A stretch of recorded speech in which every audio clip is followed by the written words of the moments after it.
पितृपक्ष हमारा हमारे पूर्वजों के प्रति श्रद्धा व्यक्त करने का सही काल, इसीलिए इसे श्राद्ध भी कहा जाता, क्योंकि हम इन्हीं दिनों अपने पूर्वजों के प्रति अपनी श्रद्धा व्यक्त करते हैं।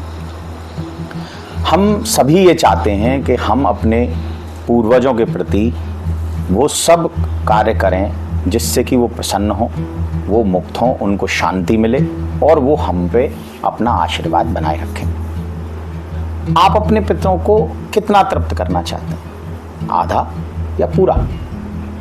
क्या आपको लगता है कि पिंडदान करने से, तर्पण करने से, गाय, कुत्ते और कौओं को रोटी खिलाने से या किसी ब्राह्मण को भोजन कराने से हमारे पूर्वज तृप्त हो रहे हैं, उन्हें शांति मिल रही? या गया जैसे किसी तीर्थ में जाके उनके प्रति कोई कर्मकांड करने से, कोई क्रिया करने से उन्हें मुक्ति प्राप्त हो रही है? क्या ऐसा है? देखिए, जो भी कर्मकांड हम अपने पितरों के लिए श्राद्ध पक्ष में या पितृपक्ष में करते हैं, वह हमारे पूर्वजों को जिस योनि में वो आज हैं उसी योनि में आंशिक तृप्ति प्रदान करते हैं, बट मुक्ति प्रदान नहीं करते। मुक्ति और तृप्ति दोनों अलग अलग विषय। अगर आप अपने पूर्वजों को सिर्फ आंशिक तृप्ति देना चाहते हैं तो आप उनके लिए पिंडदान करें, आप उनके लिए तर्पण करें, आप उनके लिए ब्राह्मण भोज कराएं, कुछ भी कर सकते हैं।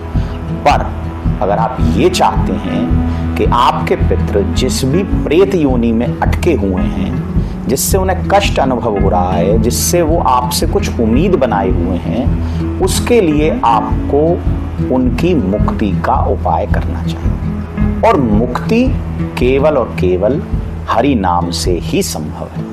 भगवान के नाम में ही वह शक्ति है जो किसी भी आत्मा को मुक्त कर सकती है। तो वहाँ कोई पिंडदान काम नहीं करेगा, कोई तर्पण काम नहीं करेगा, किसी भी तरह का कोई दान पुण्य काम नहीं करेगा। काम करेगा तो सिर्फ और सिर्फ हरि नाम। तो आप ध्यान रखें कि अगर आप अपने पितरों को तृप्त नहीं, मुक्त करना चाहते हैं, तो आप उनकी देह त्याग की तिथि पर उनके नाम से भजन करें, माला करें, हरि नाम जाप करें और उस नाम को, उस भजन को उनके निमित्त ईश्वर के चरणों में अर्पित कर दें। ईश्वर से कहें कि ये जो मैं भजन कर रहा हूँ, ये जो मैं माला कर रहा हूँ, ये मैं अपने पितरों की और अपने पूर्वजों की पूर्ण मुक्ति के लिए आपके श्री चरणों में अर्पित करता हूँ। तो ये मेरा भजन आप जिस भी योनि में वो हैं उनको वहाँ से मुक्त करके अपने चरणारविंदों में जगह देने के लिए आप इस भजन को ग्रहण करें। ये है असली विधि, ये है असली श्रद्धा और ये ही है असली तर्पण और पिंडदान जो आप अपने पूर्वजों को दे सकते हैं। जब वो पूर्ण रूप से मुक्त होकर ईश्वर से एक होंगे, ईश्वर के धाम में प्रवेश करेंगे, तभी वो पूर्ण रूप से प्रसन्न होकर आपको अपने मन से आशीर्वाद देंगे जो कि आपको फलित होगा। श्राद्ध पक्ष में हम एक और काम कर सकते हैं और करना भी चाहिए। ये केवल कर्मकांड का समय नहीं है, ये अपने पितरों से, अपने पूर्वजों से एक होने का समय है।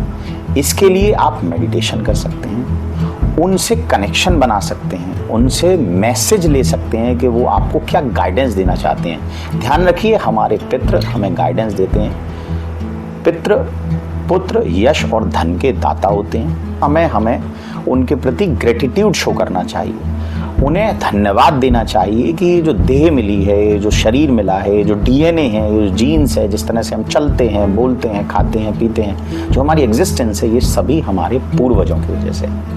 तो अगर वो प्रसन्न है तो हम भी प्रसन्न हैं। उनकी स्मृति हमारे रोम रोम में बसी हुई है, इसके लिए उन्हें धन्यवाद दें। उनसे कहें कि इस शरीर के लिए, इस मन के लिए, इस बुद्धि के लिए आपका बहुत धन्यवाद। आप हम पे अपनी कृपा बनाए रखें, हमारा मार्गदर्शन करें। तो अगर आपके पितृ किसी योनि में हैं तो वो आपकी इस आवाज को सुनेंगे और आपको आशीर्वाद भी देंगे और आपको मार्गदर्शन भी देंगे। और अगर आप उन्हें प्रभु के नाम की सहायता से मुक्त कर देते हैं तो ये आपका उनके प्रति सबसे बड़ा पितृदान होगा। आप इससे पितृ ऋण से मुक्त हो सकते हैं। यही आपकी सबसे बड़ी श्रद्धा है अपने पूर्वजों के प्रति। यही असली मायनों में श्राद्ध है।